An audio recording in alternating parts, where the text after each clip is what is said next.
Hi, everyone. Thanks for joining us for Facebook Live. My name is Laurie Shook, and I'm a family support specialist with Raising Special Kids.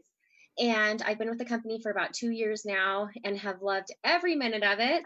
I love helping families and getting people in touch with resources and other things that they need. I'm also a parent to a special needs kiddo who's 7 and has a variety of different diagnoses. So I could tell you quite a few, but a few of them are cardiac heart defects. We have combined immune deficiency and quite a few others. I could go on for a while.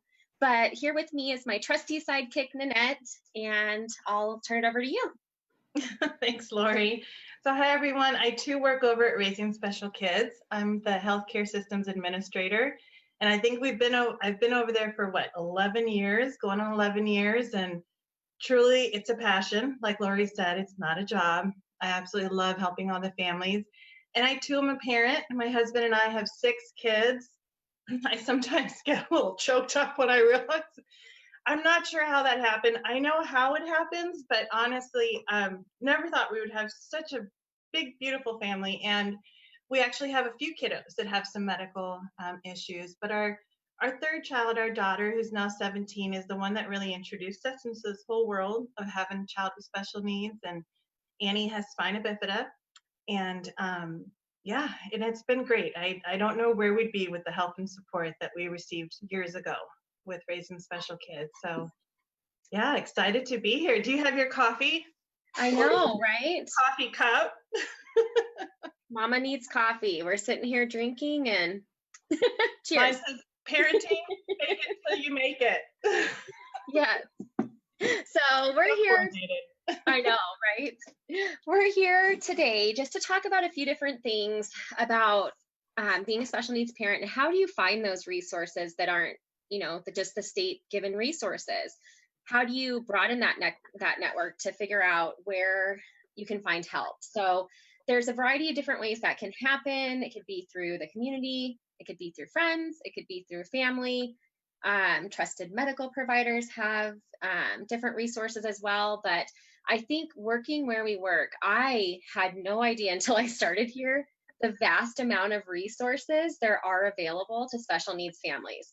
Same Honestly, here. mind blown. I don't know, my son was, so it totally is like that. And I think it's hard to access those resources and figure out, where to look for those. So I think what we'll do today is just maybe share a couple stories about maybe what we've been through personally. If you're okay with doing that, Annette, and just, Sure. yeah, I think talk about a couple different things that we've lived and experienced and go from there. Definitely. Yeah, I think we've all found ourselves there at one point or another, right? Insurance does provide a lot of things, and sometimes we're aware, of what long-term care can provide for our kiddos, but so many times there's things that we run into that it doesn't cover and it doesn't provide help with. And then we're like, what do I do? And, through the years, honestly, I think we have found such a wonderful gem and resource of information at Raising Special Kids because we're all parents ourselves. We're all parents of kids with special needs. So truly, we can really empathize with the folks that we serve because we've been through it.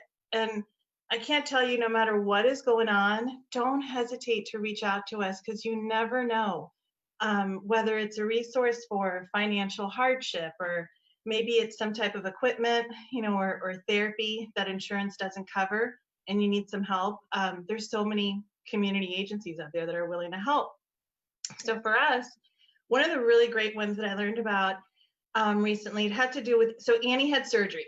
She had to have surgery on June 1st on both legs. And it was, she's a pro. She's had surgery so many times. So we weren't too worried, and we love the hospital. We know the staff and her team of doctors really well. But this one was a little tricky because they told us that after surgery, she would have 2 casts on her legs and she would not be able to bear weight for 6 to 8 weeks. And when I heard that, I was like, well, surely they don't mean everything. I thought, well, maybe because we have a 2-story house. So maybe, she goes up and down the steps on her bottom. And I asked the doctor, it's going to be okay, right? If she pushes on her heels. And the doctor was like, no, when we say you can't bear weight, you can't bear weight. And I was like, oh, okay. So I don't think insurance is going to install an elevator in the home. How are we going to survive? Right. And, right away I connected with long-term care, case manager, and insurance. And there were some things that they did provide. They explained that they could provide a Hoyer lift, a reclining wheelchair that could help her, a special bath chair. But as soon as I said, what do I use to get up and down the steps? They were like, sorry, you're on your own. We don't provide anything like that. So I started asking around. The experience that we have as parents ourselves and taking care of helping other families is really great. But I've noticed that all of a sudden when it's for us, You right, freeze. all of a sudden I'm like deer in headlights, right? I'm like, Right. what do I do? So I kind of found myself there, and I thought, well, let me do what I know to do best, which is reach out to a friend. And so we have a friend who's a Phoenix firefighter, and he actually has a son with spina bifida. And I was thinking in my head, well, maybe the firehouse has something to help me, that we could borrow. Because I'm sure they have to evacuate patients, out of a second story home. So I reached out to him, and immediately he was like, oh my goodness, I'm so glad you reached out to me. There's a foundation that can provide medical equipment for children, not only with spina bifida, but any disability. And he's like, we want to buy this for you. And then when you're done using it, if you want to go ahead and pass it on to another family, you can, or if you want to keep it. It was an absolute, just perfect blessing. It came right when we needed it. I was shocked. I was shocked that, you just never know. So if you don't take that, moment to just ask for help, you'll never know what's available out there. So we did receive the stair chair within days. I mean, it was so fast. And Well, I couldn't believe all the stuff that you got pulled together in that short amount of time. It was like 2 weeks, wasn't it? About yeah, 2 weeks. yeah. And I've learned so much too. When we had that first appointment for surgery, I've learned, live and learn. So next time, if your child's going to have a surgery, you want to get the prescriptions and the equipment all set up prior to surgery, because you don't want to have to go home and then not have the equipment that you need to support your child. And sometimes it takes about 2 weeks to receive, things. So I've learned that little lesson. But yeah, learning about that foundation and what they provide for families was just a total game changer. And I thought, had I not reached out to that friend and just asked for help, I would have learned about that, and we wouldn't have had that help. So I know sometimes pride can get in the way, you Yeah, like, that's what I don't was want gonna to say. be a needy I friend. found you. So, that's what I would say to folks. Don't worry about asking for help, because you just never know what's available out there. No, and it's also for your child too. I think that's one thing that parents will forget, because I know, you've done this for 11 years, first of all. So we go to you a lot of times, like, Nannette, what else do you know?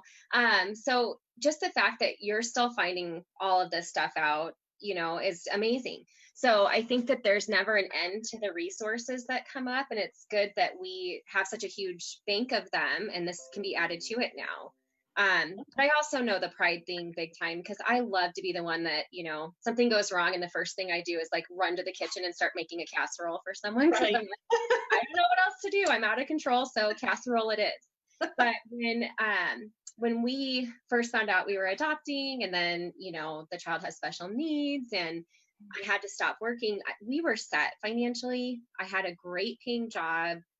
I like to be the one that helped other people. I didn't like to ask for help. That was very difficult for me. Luckily, we had a huge amount of amazing friends and family that pulled together and did fundraisers for us. And we also had an agency that helped us about a year or two later, because, if you're still not working, you still have a lack of income over time. And an amazing agency reached out to us and offered to pay our mortgage for us 1 month. And that just gave us that little boost we needed to catch up for the year. And I didn't know who to turn to, though. I was looking at things and I'm like, oh, we don't qualify for this. Oh, we don't qualify for that. We were right in this like medium spot where we just really couldn't qualify for anything. We made too much for this and too little for this. So I had kind of given up even trying to figure out anything, and was like, I don't know what we're going to do. And then it just seems like when you reach out and you are honest and tell people like, hey, we just need a little bit of help right now, we'll figure it out and we'll pull it together. But today, right now, we need help. It Yeah. does come together. So that was a huge help for us. We've had so many amazing people refer us even to other agencies out there, things where we can go out and do fun stuff with other special needs families for free, or it's just endless. There's so many resources out there. And we've also utilized the free flight to go out of state. Same here. Yeah, that was a big one. I had no idea that that even existed. And sometimes insurance does cover the flights and it covers hotel, but not always. And yeah, when we were referred out of state right away, I thought, how are we going to do this? I mean, you're taking a hit financially because you're taking time off of work. But it was great. Yeah, those flight agencies. And there's some that actually pay for both parents to attend with the child, which was another huge bonus. Yes, we couldn't find any at the time that did. So that's amazing. It's hard going by yourself to another state and seeing all new doctors and staying in a different place. And that's amazing. That's an awesome resource. So I'm so glad that you even found that one, because I think you're the one that told me about that. I feel like, people often ask me like, oh, how do you feel about being Annie's mom or everything you've gone through? They'll sometimes say, I'm so sorry. And honestly, deep down inside, I think to myself, I'm not sorry. I am who I am today because of all the challenges that we've gone through. I think our daughter has made me stronger, as a person, as a mother. And I love the fact that all these things I've experienced, I can then take it back to help other families, with whatever they're going through. So yeah, I'm never ever sorry. Yeah. Well, it's funny. I think I was crying once, because who doesn't do that every once in a while when you have a lot going on? And I still remember our director came by and he's like, giving me a pep talk. And he's like, this is going to help someone one day, though. Someone else is going to call that has the same thing, and it's going to help someone. And it has, time and time again. So every time we have a rough patch or need to find a resource and we go into full on, mode where we're researching everything, it does end up helping other families. And I think that when it is you, and like you said, you kind of panic when it is you, but if you can reach out and we can help you, do some of that research or take some of that off your plate, or see if you've called these people or these people yet. It just takes one of those layers of stress away when you're in a stressful time. Yeah. As frequent flyers at the hospital, which we are, I joke that we need a little apartment there off to the side because we're there so much. I started noticing after time, not only were the staff familiar with us, because we had been there so much, but also since I looked like I had it put together, I perhaps had showered that morning and I was dressed and somewhat presentable. Everybody kind of assumed that I had it together, and I think sometimes when we're in the hospital, when our child's inpatient, we're just kind of running on adrenaline, right? And we're just doing what we need to do and talking to the doctors and nurses and helping our kiddo. And then all of a sudden you get home and it hits you, right? And you're like, okay, I'm tired and I'm scared, for our child. And so oftentimes at the hospital, social work and, and other folks, they didn't ask if we were doing okay. They had no idea that my husband had lost his job due to how much time we were spending in the hospital. They didn't know that APS was not getting paid and we didn't know how, or we couldn't pay our mortgage. And so again, I just want parents to know out there, do not feel embarrassed at all. There's nothing to be ashamed of. We've all been there. And it doesn't matter if you've got, 2 incomes, a great job, all of a sudden when your child has medical issues, then you can really go into, trouble. Well, and that reminds me of some people feel that if they have private insurance, there's no help as well. And they might have a huge out-of-pocket cost for a procedure or a deductible, whatever it may be, or if they, but I never knew that there were agencies that can help with that too. And so that was something really neat, because before we were introduced to the world of special needs and had, our wonderful long-term care and awesome state services that we have, I had no idea that we had help with some of those out-of-pocket costs, because for the first, 6 months, we didn't have that. And we racked up a lot of bills, even with 2 insurances. So there's even help for people with private insurances.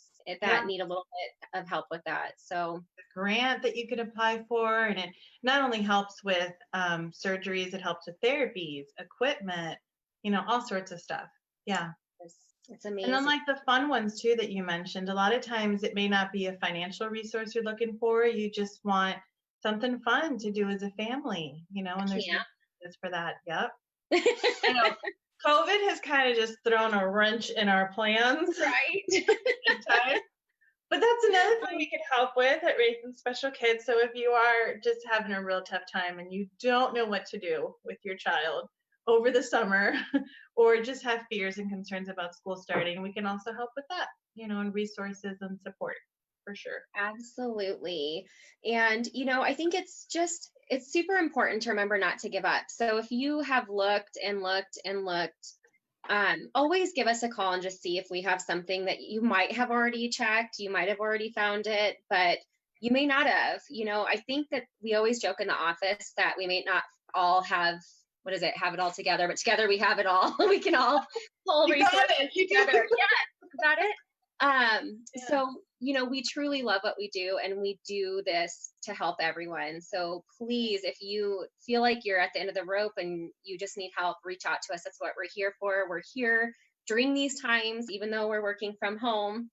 Welcome to my toy room, and office/office. Yep. And drinking lots of coffee. We're here and we want to help and be there for all of you guys. Speaking of that, Nannette, before I forget though, talking about school and stuff, tomorrow is summer school for parents. That's right. And we'll have, you can register on our website. We're going to have a IEP training, which will be good. And we'll talk just a smidge about, online learning and things like that. And then we do have parent professional collaboration and positive behavior support. So tomorrow will be awesome. If you guys want to join, it's free. You can go to our site and just click it and sign up, and you'll get a link to pop in the sessions that you'd like to pop into. So, also we're offering one-on-one sessions too. So I know families, a few parents had signed up to get some help, one-on-one support. And then everything's available in Spanish and English as well. So we do have some trainings going on in Spanish as well tomorrow, which I'm excited about for all our families. It's going to be great. We're going to figure out this Zoom thing if it's the last thing we do, right? Right. Virtual presentations and trainings and meetings. I mean, I know it's not ideal. It's hard for a lot of us not to be able to, connect in person and be able to talk to folks one-on-one, but it's better than nothing. I'm so glad that we have this and we have the ability to just share information and provide support and guidance, even if it's see each other. Oh yeah. I like that the best. Just the phone is not the same. I still like seeing everyone's faces. And also, I don't know if, we've really talked a lot about how much other parents can help. Yeah, it's one thing that we, before I talk about parent leaders, I wanted to mention the parent-to-parent connections before I forget. So one of the most popular services that we offer at Raising Special Kids are parent-to-parent connections. And that's basically, you can be connected with a parent that's got a kiddo with similar challenges. And it's just support over the phone. The information that we get from our physicians and our medical team, super important. But being able to talk to another mom or dad who's actually lived that experience and gone through that journey is so, so helpful. And I know it's one of the most popular things that we offer and folks ask for. And I love it because you can just do it over the phone from the comfort of your own home. So if you're in your jammies, that's okay. There's no judgment. And I think the best support that I've ever received was from another parent. I'm still friends with my first parent that I was connected with years ago. And, back when our daughter was born and she entered the world with her diagnosis, prior to that, I was total control freak. And me and Laurie we're both type A. So we kind of we loved having a very tidy home. Kids are always clean for the most part, dressed. And all of a sudden, when Annie entered my world, everything fell apart, right? And all of a sudden, people started knocking on the door, whether it was AZIP or DDD. And I honestly would pretend like I wasn't home. The doorbell would ring and I would hide. Because I knew that they were there to help me, and I knew that I had to open the door. But honestly, then to see those dirty dishes. Yeah, dirty me. Like, I hadn't showered, I can't stop crying. I was a hot mess. And I thought, yeah, I don't think the world needs to see this right now. And it was that parent that I had been connected with. She's the one that said, they are not there to judge you. Open the door, let them help you with all the resources. And she was just so encouraging. So, parent-to-parent connections, if you'd like one, please. And I think I did that for five years prior to working here, and I loved it. I volunteered forever, and I did so many parent-to-parent connections. And honestly, I think I still talk with almost all of them, because over time, there's so much you have in common. How do you not kind of become friends, But I absolutely loved helping parents so much, and I loved raising special kids that I was like, please, I'm here, I want to do more. And it's just, I think that you just learn so much from other parents who've actually lived it and been there and done it and have resources and know how you feel, because people try to understand, but you just can't unless you actually live it. So you can have a lot of people who, empathize and understand that it's hard, but I mean, you really get it when you're a parent going through the trenches, when you're in the hard parts, So you started as a parent leader, right? You started Yep. volunteering? How many years ago was that? Do you remember? Well, I think probably about 6.5. Wow. Okay. I think if I had to guess, somewhere between 6 and 6.5 years ago. Yeah. Yeah, definitely. So if you're a parent who has been bitten by that little bug and you've got that passion that you want to help other families, please reach out and let us know, because we're always looking for parents that we can train.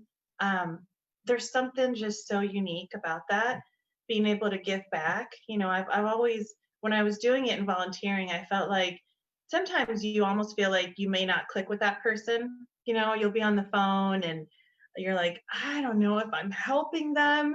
And I remember there was this one time where I just didn't feel like I was doing much of anything. I thought, I don't think I can really help this person. And we ended up seeing each other at a Spina Bifida Association event. And all of a sudden she heard somebody say my name and she came running over to me. This woman coming at me. And she's like, I'm so and so, and you helped me so much. And I'm so grateful. And I'm like, I did? So sometimes you don't even know what a difference you're making, when it comes to helping parents. So if you're interested in that, it's pretty quick. We do a training right now. We are doing it virtually, and Laurie is one of our fantastic trainers. I'll train you. I'll be happy to. Yeah, and it's a great opportunity to be able to give back for sure. Absolutely. So, see anything in the chat? Are there any questions? I'm looking right now, and I don't see a ton of questions. Okay. Just lots of hellos. We've got lots of hi's. So we have Stephanie, Rachel, Amy. We've got a lot of people, Angelica. So yeah, not a lot of questions going on, but we're here, you guys. Please don't forget that. Reach out anytime. We have oodles of resources. I don't know what other word to use. Is that a weird word to use? That's good. Oodles works. Yes. And I'll kind of let you close us up, Nannette. Sure. So just like Laurie said, we are here, even though COVID-19 doesn't have us physically in the office. Raising Special Kids is here 8 to 5 every day. Even I sometimes say we're on call, because sometimes we'll go ahead and help friends after hours. Because sometimes it's needed. But yeah, we're here to help folks with whatever's going on. It's a tough time right now. I think it's tough for a lot of parents. I know, our kids are older, so this whole thing about doing online school hasn't been too difficult, but a lot of our families that have little ones are struggling with kids that have lots of behaviors. This is really difficult for a lot of folks, and I just don't want anybody to think that there's no hope out there. I want them to know that there is hope, and lots of great resources, lots of great information. And we absolutely just love helping everybody that we can, for sure. Trying to think off the top of my head, some of the other great things that we've gotten help with. We've mentioned a lot. Is there anything that we've missed? as far as resources go, I think it's, for grants or for services, anything like that, that's good. I know that as far as you're talking about the school stuff, I don't know if you mentioned that, obviously we've worked a lot with Department of Ed and we've done a lot of that stuff. So we are happy to help parents with that and be the resource for that. And try to help you guys, communicate with the districts or answer questions if we can. I know it's kind of a fluid situation right now. But I've gotten quite a few calls lately about that. I would say that's one of the biggest questions right now. One did come up on the chat about how we feel about masks for children with autism. Oh yeah, that's a tough one. For So I school. know, yeah, it's so hard. It's almost like looking into a crystal ball and trying to predict what's going to happen. None of us know. So we really have to take it one step at a time. I know there's a lot of families that have looked into homeschooling. So please know that whether it's public school, homeschooling, private school, we can provide guidance with all of that to families and help them out with that. With the masks, I guess I experienced it more in the hospital, not so much in school since we're out of school, but the hospital setting, they are requiring all families, even the children over the age of 2 to wear a mask. And but I think they're also very understanding. We certainly didn't have to wear it when we were in our room, but if we were ever going to walk around the hospital, then they asked us to. But I think doctors are willing to work with you if you explain that my child has autism or has sensory issues and has a very difficult time keeping it on. That's understandable, and they'll do everything that they can to help. And I think contacting the school district is probably best to see what they are going to do as far as, so every district may be a little different. Every child's a little different. A lot of our kiddos have IEPs for a reason. So the best thing you can do is really contact your school team to see what they're going to be mandating and talk about your child specifically. It's hard for anyone to know what's going to happen next year. Honestly, I still am not sure with our district yet, but yeah. I know, same here. I think that's the only question that we had so far. Okay. Yeah. Well, that's a good one. That's definitely one of the biggest unknowns for sure. I have a question. Laurie, what do you think is the best thing that you have, the biggest blessing or silver lining that's come out of COVID for your family? What do you think? So honestly, I have seen so many amazing things from people. Like, do you look at other families and just be like, wow, they are rocking this quarantine? Like, you're staying at home. So honestly, I love the community that we've come together. We've got to spend more time with our family. We've got to do fun things together, even though we're stuck at home. And we're probably a little more so than a lot of people because we have an immune deficiency and all of that stuff. But I never would have had a weekend to do nothing. And now I've had like 12. So we just go swimming and barbecue and do things that we wouldn't necessarily have made time to do before. So I love it. It's been awesome as far as that goes, minus the virus part. Right.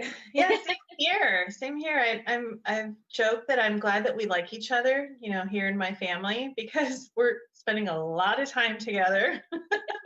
I think it was hardest for the college students. So when our college kids had to come home, that was probably who wants to be home during the college years? So that was a real tough struggle for them. But the family time that we've had together,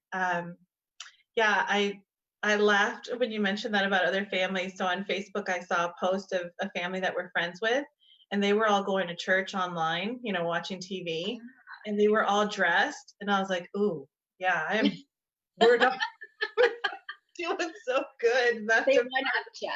Yeah, they were like taking family pictures. I'm like, oh Lord, if anybody sees us right now, they would be horrified. So, but it's important not to compare ourselves, right? Everybody has their own, challenges within their family, and sometimes you just don't see it, on social media. But, but yeah, it's been really great. Our college students they've hung in there. I had our son leave, so he flew out to Florida to go work, and I'm telling everybody that's a blessing because we can't afford to feed him. So it's been really nice to have him out of the house for a little bit, giving the rest of us a break. And I can't imagine your grocery bill right now. Well, it's better since he's gone. It's not bad at all. Yeah. And, we had to early on, we had to make the decision not to get consumed with watching the news and everything that was going on. Because it just got to a point where it starts to really affect your anxiety, if you're already anxious as it is. And so I needed to just kind of regroup and focus on the things that we can control, and we've been really doing a good job at that.